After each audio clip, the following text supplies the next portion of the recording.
Today is day 359 of the October 7 war, a war that Hamas had started. Hezbollah joined the next day, and now it involves the Islamic Republic of Iran and its proxies on a total of 7 fronts around Israel. The Islamic Republic of Iran has established a ring of fire around Israel. You've certainly heard the news. Hezbollah's head, Hassan Nasrallah, is dead. It's not only the people of Israel who are relieved. Actually, many throughout the Arab world are celebrating. After news of Israel's Friday strike on Hezbollah's leader spread, parties erupted in the streets of cities in Syria. Music was played, sweets were handed out, faces were smiling. Why are Arabs happy about an Israeli victory? People who don't know anything about the Middle East assume that Arabs and Israelis are enemies. But that's not true. Millions of Sunni Muslims in Syria, for example, hate Nasrallah. They hate Hezbollah, and they hate the Iranian overlords directing them. Over 1 million were slaughtered by them in recent years, while Hezbollah helped Syria's bloody dictator Assad massacre his own people. Sunni Muslims remember Hezbollah's assassination of Lebanon's Prime Minister Rafiq al-Hariri in 2005. They also remember Hezbollah's slaughter of Palestinians in Yarmouk refugee camp in Syria in 2015. And they remember Hezbollah's starvation of babies in Madaya, Syria in 2016. Ignore what Western commentators are telling you. Listen to what the Arabs themselves have to say. Many in the Arab and Muslim world know that Hezbollah is a force for destruction. They know that Hezbollah is an Iranian boot on their neck. In fact, they felt on their own skins the cruelty of the rapes, the massacres, the beheadings, and the torture in Syria carried out by Hezbollah. Hezbollah claims that its reason for existing is to be the defender of Lebanon. But many see through that claim. Israel, on its part, has no interest in occupying Lebanon at all. In fact, it waited for 11 whole months before retaliating to massive barrages of rockets into its sovereign territory, something which no other country in the world would ever do. Let's remember, the week before Hamas and Hezbollah launched their wars on Israel on October 7th and 8th, global headlines were announcing that peace was coming to the Middle East. Actually, there was optimism in the air. There was talk of peace between Israel and the most important Arab state, the Kingdom of Saudi Arabia.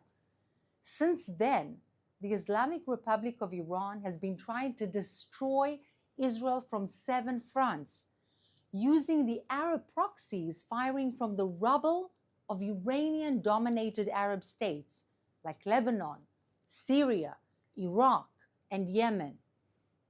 In the last weeks, with Hezbollah's senior leadership eliminated and Hamas being broken in Gaza, there is yet a chance to again pave the way to peace, but not before Israel makes absolutely sure that the Hezbollah, or what remains of it, is removed from the Lebanese-Israeli border and is disarmed.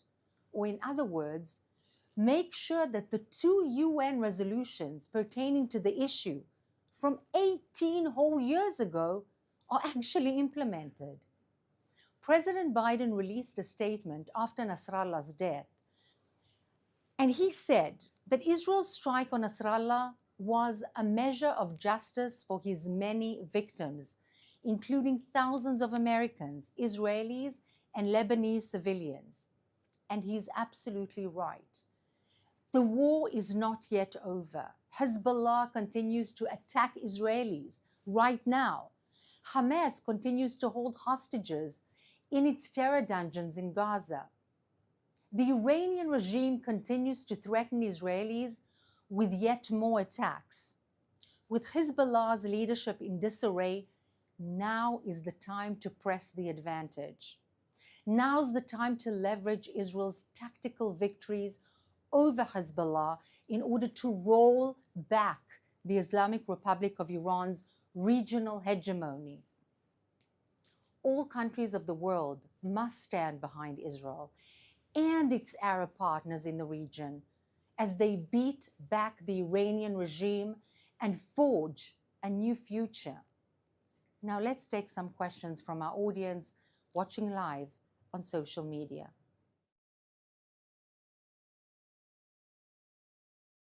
There's been reports just before you started going live on social media that there were attacks from Hezbollah rockets.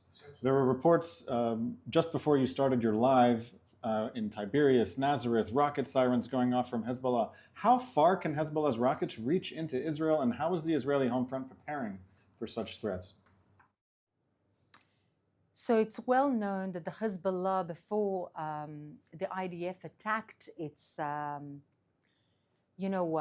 storages and its arsenals and its headquarters, had hundreds of thousands of rockets, many of them very specific and very, very long range. And this is something that still remains a danger and a threat, not only to Israel, but as we see, some of these rockets land up in Arab towns in Israel, but also in the Palestinian Authority, in the West Bank. So it's truly a threat to the entire region. We did cut back significantly on the supply, but there's still a lot of work to do. This is a question from our Instagram live. Will Israel ever go directly after the Islamic Republic of Iran? It's a very good question, and I have no intention of answering it directly here. But let's put it this way. The entire issue that we've been speaking about since October 7th, not only in the Gaza Strip, but also in the West Bank, also in Lebanon, also with Shiite militias in Syria, from Iraq that is no longer Iraq, but actually dominated by the Islamic Republic of Iran, in Yemen, in many places in Africa, all of this rolls back to just one entity, and that's the Islamic Republic of Iran. Yes, there are other evils. There's Qatar, which is funding the Muslim Brotherhood. There's Erdogan of Turkey, who's also encouraging the Muslim Brotherhood, being a disciple of that terrorist organization himself. But if Iran shall be quelled, at least its will to create an Islamic radical caliphate worldwide, if that is quelled, many of the issues pertaining to instability in the region and in the West will be quelled as well. Let's leave it at that. There are two related questions now on our Instagram live. The first one, is there really a possibility that Lebanon can rid themselves of Hezbollah when they've been embedded in society and government since the 1970s? And the second question, which is related, any sign from the Lebanese National Army? Are they going to get rid of Hezbollah now that Israel has done most of the work? So really the answer to the two questions is a matter of the will of the Lebanese people. In fact, the origin of what was Lebanon to begin with is to be a safe haven or a sanctuary for the Christians in the region. The Christians welcomed in the Muslims, and slowly but surely they grew in number and they actually became less pleasant, less polite, and more aggressive. And then the Shiites came in, as you yourself had asked, in the 1970s and began to overtake and basically hold the Lebanese captive. Is it manageable? Is it something that can be taken out of society? Yes, of course it can. It's not going to be easy. They're not going to let go very easily. But a lot of the work has already been done. There's still much to do. But the fate of the Lebanese people is, at the end of the day, in the hands of the Lebanese people and the Lebanese army, which will do well to take the reins of what is happening and to rule their own country. But of course, we shall have to wait and see how willing they are to do so. Shortly before your briefing began, the IDF published a press release saying that it conducted a precise strike in the Dahya area of Beirut. Can you say a few words about what the Dahya area is? Certainly. In fact, the Hezbollah, a designated terrorist organization, is very different to the Hamas, but actually they have one thing in common.